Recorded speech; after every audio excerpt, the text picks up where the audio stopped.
दोस्तों, ऑपरेशन सिंदूर से भारत की एक बहुत बड़ी लर्निंग रही है कि बहुत जरूरी है कि हमारी नजरें दुश्मन के ऊपर होनी चाहिए। और इसी के अंतर्गत 2029, जी हाँ, यानी कि 4 सालों में हम 52 मिलिट्री सैटेलाइट लॉन्च करने वाले हैं, जो कंटिन्यूअसली चाइना और पाकिस्तान और इंडियन ओशन तीनों पर कंटिन्यूअस नजर बना के रखेंगे। और दोस्तों, इसी को मीडिया में कहा जा रहा है कि भारत स्पेस शील्ड डेवलप कर रहा है। जी हाँ, इंडिया का स्पेस शील्ड है।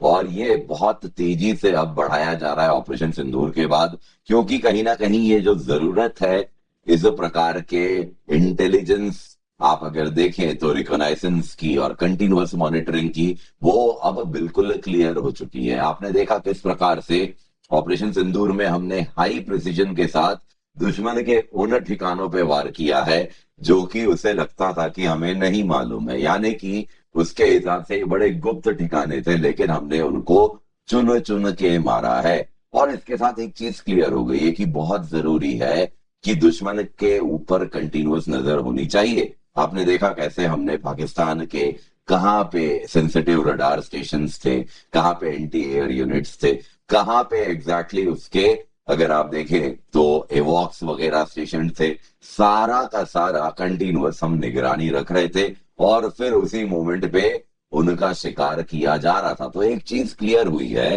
कि मिसाइल चलाना और उसके गिरने से बहुत ज्यादा इंपॉर्टेंट है वो कब गिरेगा और कहाँ गिरेगा। तो ये कब और कहाँ तब सबसे बेहतर पता चलेगा जब कंटिन्यूअसली हम सैटेलाइट के माध्यम से दुश्मन के ऊपर नजर रखेंगे। और यही अगर आप देखें तो इसराइल ईरान वॉर में भी आपने देखा, जो इसराइल का ऑपरेशन था ईरान के खिलाफ, पहला दिन मार्वलस, किस प्रकार का उनके पास ईरान के ऊपर इंटेलिजेंस था और जिस सटीकता से उन्होंने दुश्मन के ऊपर वार किया, ये अपने आप में दोस्तों बिल्कुल सटीक निशाना लगा के मारा गया है। और जिस प्रकार से ये तभी हो सकता है जब आप कंटिन्यूअसली मॉनिटर कर रहे हो satellite intelligence, ground intelligence, multiple intelligence को, फाइनली आप कन्वर्ज करके बिग पिक्चर देख रहे हैं। तो इसीलिए बहुत जरूरी है कि सैटेलाइट के द्वारा आप कंटिन्यूअसली नजर बना के रखें।